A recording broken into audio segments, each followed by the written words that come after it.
السلام علیکم ورحمۃ اللہ وبرکاتہ۔ میرے چمکتے دمکتے ستارے بچوں اور میرے بہت ہی عقلمند بچوں، کیسے ہیں آپ؟ مجھے بہت خوشی ہے کہ ہم سورہ واقعہ پڑھ رہے ہیں، جس میں اللہ سبحانہ وتعالی ہمیں 3 گروہوں کے بارے میں بتا رہے ہیں جن میں قیامت کے دن لوگ بٹ جائیں گے، اور ہم اس کو سن کر اپنے آپ کو کوشش کریں گے اور تیار کریں گے کہ ہم سب سے بہترین گروہ میں ہوں انشاءاللہ باذن اللہ۔ اچھا پیارے بچوں، اب ہم اپنا سبق شروع کرتے ہیں۔ رب اشرح لی صدری ویسر لی امری واحلل عقدۃ من لسانی یفقہوا قولی۔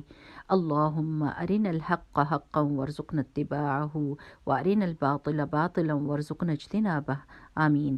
پیارے بچوں، یہ جو دوسری نئی دعا میں نے پڑھی ہے، اس کا مطلب ہے کہ اللہ سبحانہ وتعالی ہمیں اچھی اور سچی چیز ہی دکھا، اور ہمیں توفیق دے کہ ہم اس کی پیروی کریں، اور جو بری اور گندی چیز ہو وہ ہمیں بری ہی نظر آئے، اور ہمیں توفیق دے کہ ہم اس سے بچیں۔ یہ بہت ہی پیاری دعا ہے پیارے بچوں، اس کو مانگتے رہیے گا۔ چلیں اب اپنا سبق شروع کرتے ہیں۔ آج ہم آیت نمبر 11 سے شروع کریں گے۔ آیت نمبر 10 میں اللہ سبحانہ وتعالیٰ نے ہمیں کیا بتایا تھا؟ بہترین گروہ جو السابقون ہے، وہ جو نیکیوں میں سب سے زیادہ تیز اور آگے بڑھ جانے والے ہیں۔ اب اللہ سبحانہ تعالیٰ ہمیں ان کے بارے میں اور باتیں بتائیں گے اور ان کا اجر بھی بتائیں گے۔ سو ہم آیت نمبر 11 سے شروع کرتے ہیں۔ اعوذ باللہ من الشیطان الرجیم، بسم اللہ الرحمن الرحیم۔ اولئک، یہی وہ لوگ ہیں، یعنی کون؟ جو السابقون ہیں۔ وہ کیا ہوں گے؟ المقربون، جو قرب حاصل کرنے والے ہیں، جو اللہ تعالیٰ کے قریب ہوں گے، اللہ تعالیٰ کے پسندیدہ ہوں گے۔ فی میں جناتی باغات النعیم، نعمتوں والے، یعنی نعمتوں والے باغات میں ہوں گے۔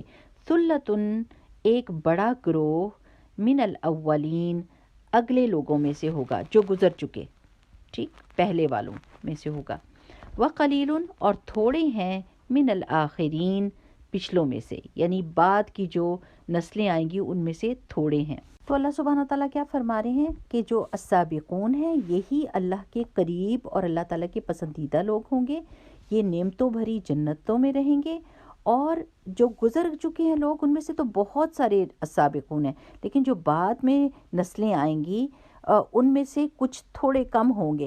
اب آپ دیکھیں، اس کا مطلب ہے کہ السابقون میں شامل ہونے کا دروازہ کھلا ہے، ہم ان میں سے ہو سکتے ہیں انشاءاللہ، یعنی ان لوگوں میں سے جو نیکیوں میں باقی لوگوں سے زیادہ تیزی دکھاتے ہیں۔ وہ لوگ کہ جب عبادت کی بات آتی ہے، نماز کی بات آتی ہے، لوگوں کے ساتھ تعلقات کی بات آتی ہے، تو وہ بہت اچھے ہوتے ہیں، اپنے فرائض ادا کرتے ہیں، توبہ میں بھی جلدی کرتے ہیں، دین کو پھیلانے میں جلدی کرتے ہیں، سستی نہیں دکھاتے نیکیوں میں۔ اب میرا اس وقت آپ سے یہ سوال ہے کہ کیا جب نماز کا وقت ہوتا ہے تو آپ کتنی جلدی کرتے ہیں نماز کے لیے اور کتنے خوش ہوتے ہیں؟ اور جب قرآن پڑھنے کا وقت ہوتا ہے تو آپ کتنی تیزی دکھاتے ہیں اور اپنا قرآن اٹھاتے ہیں اپنی امی ابو کے کہے بغیر؟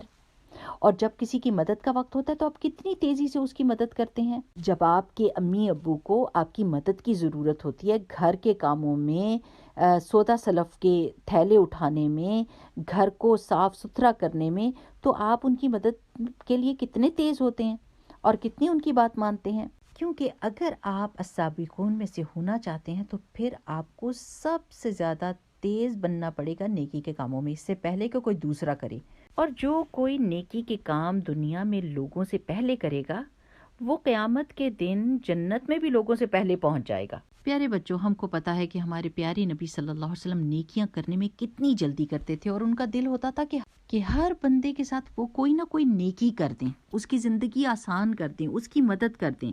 اور ابو بکر صدیق رضی اللہ تعالیٰ عنہ کی طرف دیکھیں کہ وہ رسول اللہ صلی اللہ علیہ وسلم کی طرح وہ بھی نیکیوں میں بہت تیز تھے اور لوگوں کو بھلائی پہنچانے میں تیز تھے، کہ ایک دفعہ عمر رضی اللہ تعالیٰ عنہ نے دیکھا کہ ایک بوڑھی عورت جو کہ نابینا بھی تھیں، ان کا گھر صاف ہوتا تھا، ان کا کھانا پکا ہوتا تھا اور ان کے برتنوں میں پانی بھی ہوتا تھا۔ تو عمر رضی اللہ تعالیٰ عنہ کو بڑی حیرت ہوئی کہ ان کا تو کوئی ہے ہی نہیں، تو پھر یہ کام کون کرتا ہے؟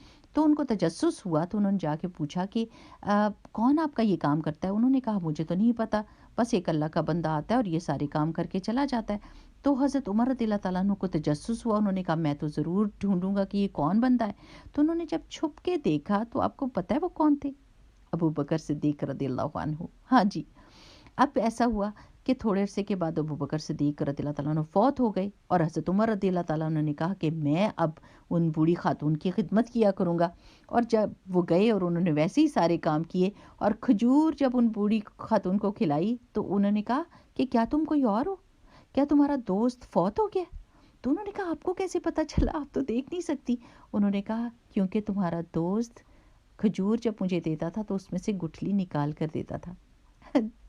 جسٹ امیجن کہ یعنی ایک تو خاموشی سے کام کیا، کبھی اپنا نام بھی نہیں بتایا، اور پھر اتنے اچھے طریقے سے کام کیا کہ تکلیف نہ ہو، بوڑھی ہیں، اور کھجور کی گٹھلی بھی نکال کے اور ان کو دی۔ اس وقت میں عمر رضی اللہ تعالیٰ نے کہا تھا کہ ابو بکر صدیق نیکیوں میں بہت آگے بڑھ گئے ہیں، ہمارے لیے بڑا مشکل ہے کہ ہم ان کا مقابلہ کریں۔ اچھا پیارے بچوں، ہم نے کیا سبق آج سیکھا؟